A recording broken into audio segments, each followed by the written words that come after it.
Hey everybody, welcome back to the channel. For today's video, I want to take a look at the stark difference between the Conservatives and the NDP Liberals in regards to the drug situation that's been happening in BC. Now, this video is going to start at the tail end of a speech that Melissa Lantsman was giving in the House, and now she's going to be taking questions and comments from the other members. And I do agree with her, a lot of these members' answers are pretty gross. But Melissa also kind of gave us a glimpse into her past, which was quite shocking. And the rest of the video is pretty self-explanatory. I'm not going to give much commentary on it. I'm just going to let the video play. So with that being said, I will catch you guys on the next one. Thanks so much. I look forward to a day where the Minister of Mental Health, the member from York Centre, is no longer allowed to give away free drugs. The day where people in their darkest moments can get the help that they need, treatments, to bring home their loved ones drug-free. And a day where communities, where kids, where neighborhoods are fully protected from this scourge. Their views are extreme. And don't let anybody ever tell you or anybody who's watching that this is not anything but extreme. They have become an extremist party with extremist policies.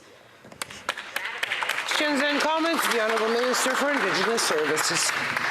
Well, thank you very much, Madam Speaker. And we see the same kind of stigmatization of language used by the member opposite, talking about horror movies, invoking the fear of people who are really struggling, in their circumstances that I feel such tremendous sadness for.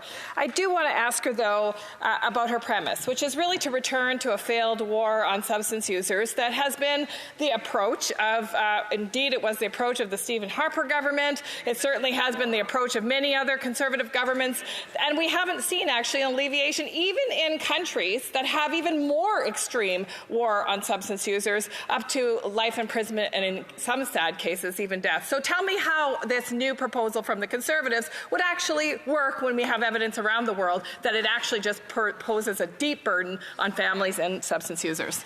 Professor Thornhill. Madam Speaker, this is exactly what I'm talking about. The extremist view that treatment is somehow war.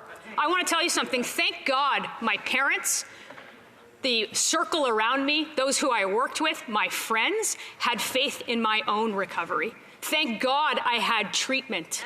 Thank God that I didn't have the safe supply. The minister's walking out and she's yelling because she knows she's wrong and she's an extremist. But thank God there was not the safe supply, because I wouldn't be sitting in the front row of Parliament today if it was up to her. Questions et commentaires, questions and comments. The Honourable Member for Vancouver East. Thank you very much, Madam Speaker. One thing I'd like to mention and point to the Conservative members is this: dead people don't detox. What the NDP has called for, and I have spent probably the vast majority of my political life in fighting for a four-pillars approach: prevention, harm reduction, policing, and treatment to deal with the opioid crisis.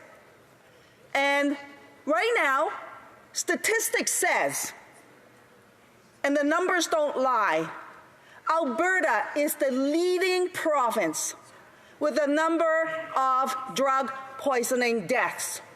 And they don't have decrim there. And that is that reality. So my question to the member is this: what is more important? For them to play their political games at the expense of people who are struggling and mothers who are losing their loved ones?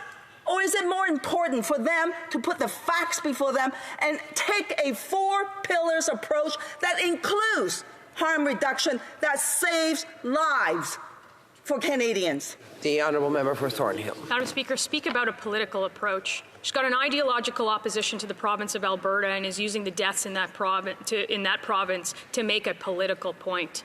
That's gross. The other point is if she's talking about detox, and treatment. That's exactly what I spoke about. There is none of that. There is none of that in any of their plans. And if there was, we wouldn't be having this conversation, because eventually families, mothers, fathers, the people that she talked to can finally bring home their loved ones drug-free if there was actually any money for treatment in this country.